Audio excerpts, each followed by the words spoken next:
لوگ اس دن کو دور سمجھتے ہیں جبکہ ہماری نظر میں وہ قریب ہے۔ جس دن آسمان ایسا ہو جائے گا جیسے پگھلا ہوا تانبا، اور پہاڑ ایسے جیسے رنگین اون، اور کوئی دوست کسی دوست کو نہ پوچھے گا حالانکہ ایک دوسرے کو سامنے دیکھ رہے ہوں گے۔ اس روز گناہگار چاہے گا کہ کسی طرح اس دن کے عذاب کے بدلے میں سب کچھ دے دے، یعنی اپنے بیٹے اور اپنی بیوی اور اپنے بھائی اور اپنا خاندان جس میں وہ رہتا تھا، اور جتنے آدمی زمین پر ہیں غرض سب کو دے ڈالے، پھر اپنے آپ کو عذاب سے چھڑا لے۔ لیکن ایسا ہرگز نہیں ہوگا۔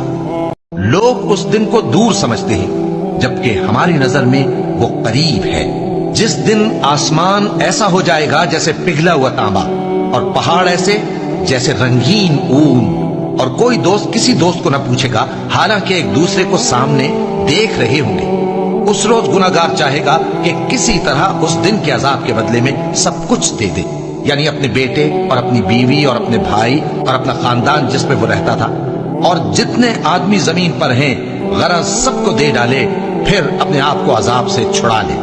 لیکن ایسا ہرگز نہیں ہوگا۔